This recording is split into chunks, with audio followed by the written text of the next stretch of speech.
Breath is a book about pausing, slowing things down. It's a book that takes the extraordinary, powerful poetry of Paul Celan, and I want to construct a book where Celan's feeling for the weight of words and Celan's feeling for the colour white come together. Celan always writes about white very beautifully, and it's a very tragic colour for him. Many of his poems, white is a very difficult colour for him. But also, as he gets older, his poetry gets more and more spare. The poems get more and more fragmented, and there's more and more white page around the words. So I'm thinking of this book, and I'm thinking about white, and I'm thinking about Celan, and then I'm thinking about my life as a potter working with porcelain. And so what I try and do is bring the whiteness of the page, the whiteness of Celan's poetry, and my life with porcelain all together into one book. In the rivers north of the future, I cast the net, but you hesitantly wait, with shadows, stones, wrote.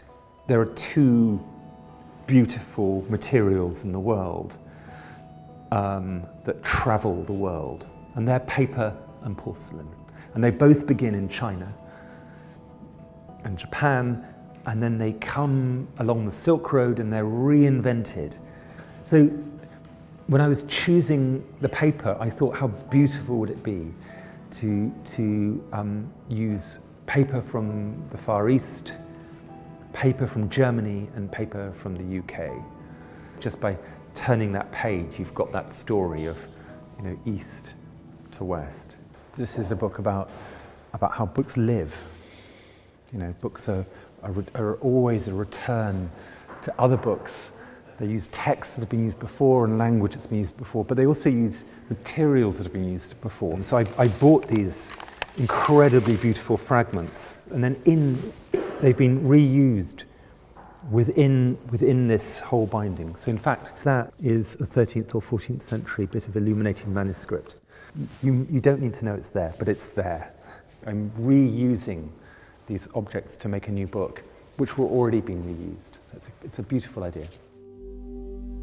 The poet Paul Celan gave a lecture in Darmstadt, 1960. He had won a prize. He rarely wrote prose, rarely gave lectures. There are only 2 interviews. A response to a request is 5 lines long. His lecture is hard and hesitant. It keeps trying to start. His first sentence begins with a word and a pause. So here immediately, the question is whether, we use the kaolin across this to slow this down even more immediately, because it's all about trying to start. The book contains his words, it contains my words, and it contains beautiful white spaces, empty pages, pages brushed with porcelain slip, all kinds of different silence within one book. In the book, I really wanted to have Celan's poems both in German and in English, so that you had these 2 languages talking. So that's part of the sense of one language on top of another, or next to it. And then to deepen that feeling, I've chosen to use porcelain slip, liquid porcelain, and to brush it over certain passages of Celan's poems and then rewrite them on top, or scratch out his poems, write them in pencil, and then put porcelain slip across the top. I think I just want across both, both the German and the English. Yeah, that's it, beautiful. and then here just over the doubleness there. Yeah, that's excellent. Thank you.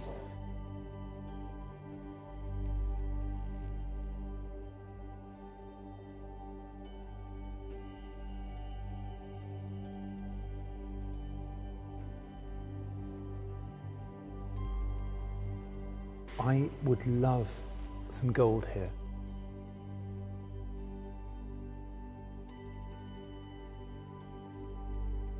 So is that heavy? That's beautiful, absolutely beautiful.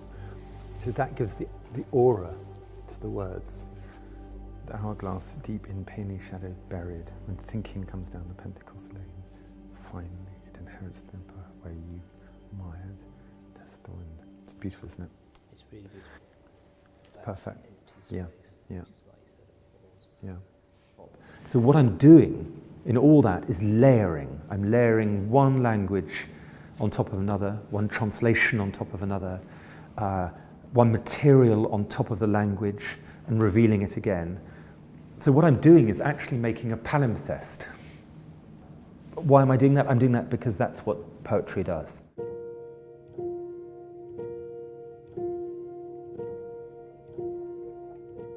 While I was creating the book, it seemed to me that there was one more level of resonance, one more level of echo. So the idea is that here we have Celan, and I wanted not only the book, but to make an installation that went alongside the book, so that there was this sort of concrete a manifestation of the book in a different form.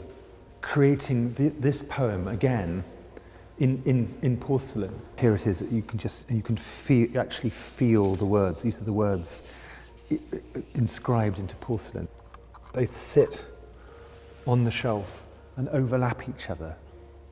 So in some ways you've got an echo of a book, in porcelain. You've got the book, you've got the installation, and they sit near each other. They sit next to each other and they talk to each other.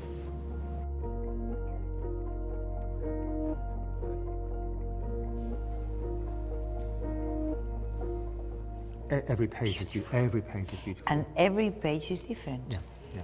See this, perhaps here, it writes of the moment between breathing out and breathing in. Yeah. It's just enough. It's the power of space, word, and sentence together. Look at this. It's just. It's an sculpture in a space, where the material and the content are the words.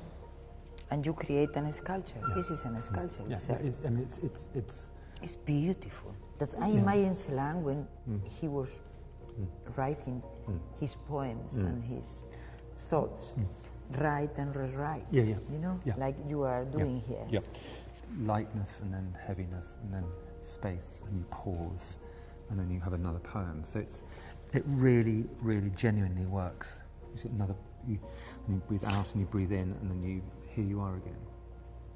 That is this consolation, someone walking part of the way by your side. That means almost everything. Everything.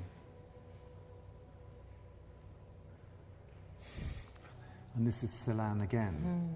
So this is one on top of another, so it's like a book. Like all good projects, there are moments of total despair. That's the reality. The best projects, at some point you think, is it going to work? Is this dream of bringing, my favorite poems in the world together with an incredible printer and an amazing binder and these materials I love, porcelain and gold, and is it going to work? And you fear for your idea, you fear for the project. And just today, with the books in the studio and opening it, and that exhilaration, that incredible moment of being in the book and seeing the porcelain on the page and seeing the gold glinting away and the mark making and the rewriting, and you think, damn it, it's worked, it's actually going to work. You know, it's really going to work.